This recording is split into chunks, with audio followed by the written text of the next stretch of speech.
Hello and welcome to the Best of France 24 reports, a roundup of our correspondents' most fascinating stories from around the world this week.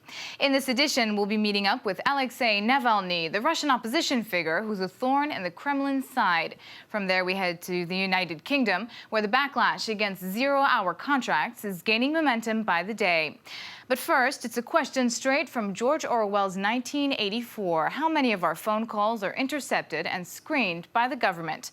According to U.S. whistleblower Edward Snowden, that number could be as high as 500 million in Germany alone. Some residents there, who remember the dark days of Nazi and Stasi surveillance, say they're determined to put a stop to it. Anne Maillet and Jessica Saltz report.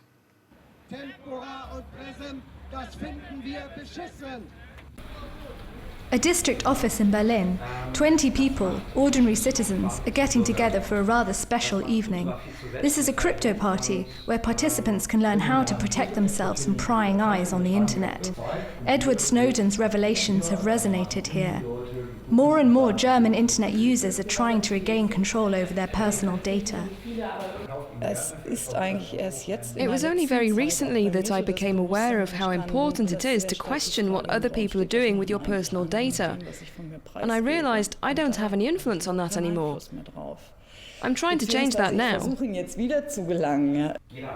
In no time at all, crypto parties have taken off. There are now hundreds taking place every month across the country. They inform people how not to leave traceable fingerprints online and also how to encrypt emails to make them inaccessible to third parties. You can certainly take responsibility yourself and think, okay, what can I do now to feel that all my communications are secure? Email encryption is one way of doing that and has been largely proven to be safe. German internet users have lost confidence in the state. According to a recent survey, 58% of them believe that authorities do not sufficiently protect their personal data. And the political dissonance isn't helping. A parliamentary committee inquiring into the secret services is making little progress. Members of the opposition are still waiting for answers. We still don't know how many German citizens were extensively spied on through emails or phone calls. But for the ruling coalition government, the issue has already been settled. What is certain is that there haven't been millions of cases of illegal data exchange in Germany. Last week, the government announced that a no-spying agreement between German and US intelligence services would be signed. But for activist organisation Campact, this is simply not enough. Like them, the vast majority of Germans believe that the government is not doing enough to shed light on the NSA scandal. It just can't go on. We cannot put up with state surveillance because in the long term people become susceptible to blackmail, and that's not the way democracy works. It's not okay that people are monitored and spied on. It's like something out of a George Orwell novel. The group has already gathered more than 100,000 signatures in a few weeks and is calling for a reform of the intelligence services. We really need a comprehensive explanation of this scandal, and we need more control of intelligence services. For this, we need an intelligence commissioner who can really research. But why has the Snowden case sparked such a reaction in Germany? The extent of the alleged surveillance is not the only reason. Here, protection of personal data is sacred. People are just as sensitive to those types of surveillance measures in the East and the West. There's a double history, not just of the Stasi in the former East Germany, but also the history of the Third Reich. And on top of that, is now the election campaign. Even Angela Merkel has not escaped the scandal. Her popularity dipped 5 points last week. This alone is not enough to shake the Chancellor, unless, of course, further revelations emerge to shock the country. Armed with courage and determination, Alexei Navalny is throwing his hat in the ring to be Moscow's next mayor. But a Russian court recently sentenced the candidate to 5 years in prison after a trial that the opposition member calls political. So will he go to jail or city hall? Ksenia Bolshakova and Sean Walker have more.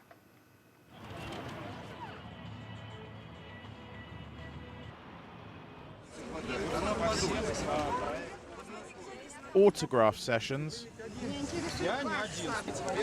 photographs with supporters, and shaking hands with the voters. Alexei Navalny wants to portray himself as the candidate closest to the people. Since the campaign started, he's been holding daily meetings with voters, this one near a metro station in the city centre. I'm Alexei Navalny. I'm 37 years old, and like you, I'm an ordinary Muscovite. I deal with the same problems as you, and I want to find solutions to them. Bills that are too high, crumbling public hospitals, Navalny addresses all the ills of life in the big city. His biggest issue is corruption. But Navalny also has anti-immigration views, a hot topic in Russia of late. 50% of all serious crimes are committed by migrants, but this isn't the only statistic that scares me. What really bothers me is that women who live in my building are scared to go onto the streets at night. Populist but charismatic, charming but with a serious message, Navalny is winning support.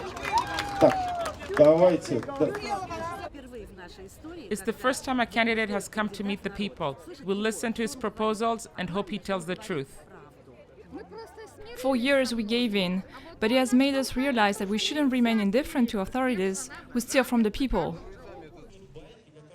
The only possible outcome is victory. There's no doubt about that.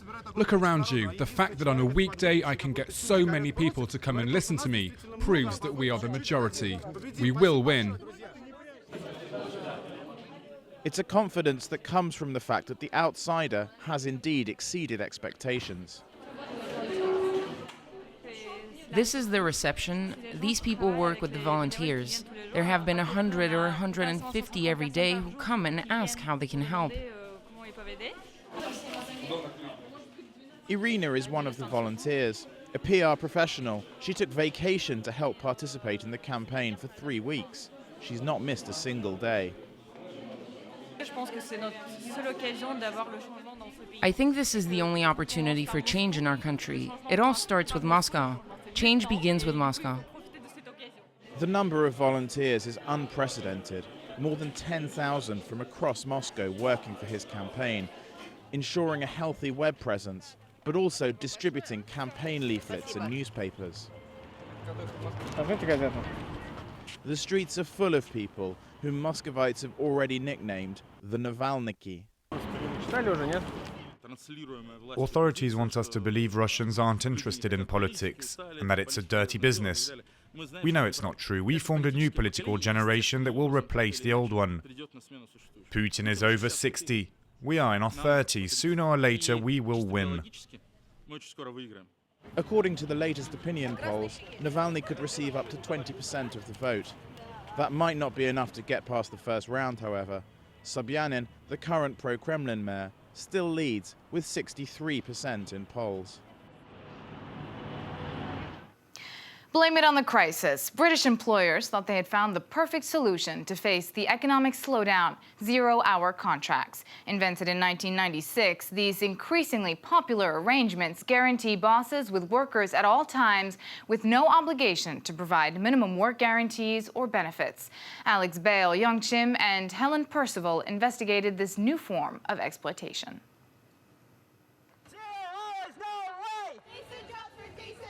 Zero hours, no way! Decent job for decent pay! Sports Direct is the UK's largest sports shop, and this summer it's found itself at the heart of a social scandal.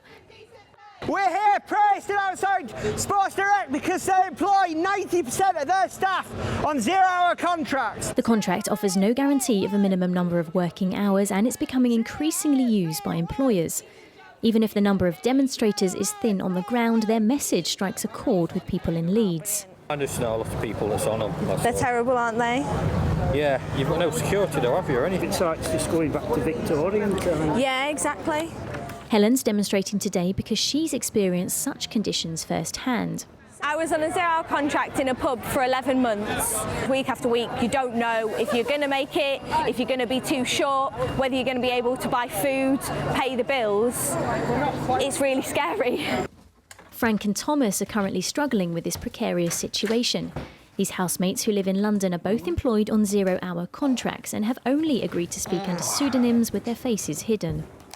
Wake up in the morning, ring in, and then wait. It's essentially what I do. It's the waiting game. This morning, they didn't find anything for me, and so here I am. And here he is, playing video games, the cheapest way for him to while away the hours. But this kid's game doesn't help him forget his vulnerable position. You do any slight thing that upsets them in the slightest, straight away they take away your shifts, and there's nothing you can do about it. A 0-hour contract really dehumanises you within the business because you're just a number of hours that need to be filled or need to be cut. Same tomorrow? Yeah. 9 o'clock start. Yeah. The campaign organisation 38 Degrees has launched a petition for a public inquiry into the use of these contracts. Hey. Hello.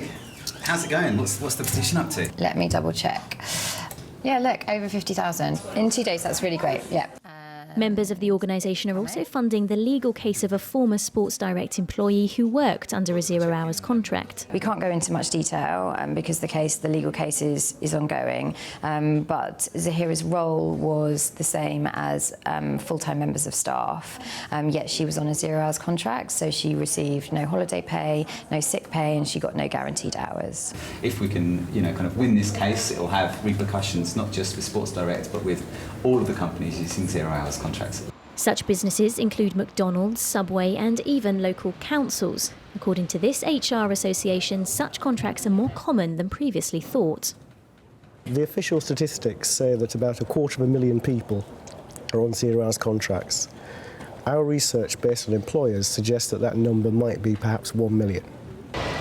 From the employer's point of view, such contracts are necessary for the British economy. The UK economy has benefited undoubtedly from the way in which employers can call upon the use of 0-hours contracts. It's part of the flexible labour market which has contributed to the UK's relatively quick return to growth after the crash and relatively low unemployment rate. The 0-hours contract issue is a social, economic and political one as well. Britain's Labour Party has made the issue the focus of a summit this week, and it could be a key point in their bid to reconquering Westminster in the 2015 general election. That's the end of this edition of the Best of France 24 reports. Thanks for watching. More news coming up on France 24.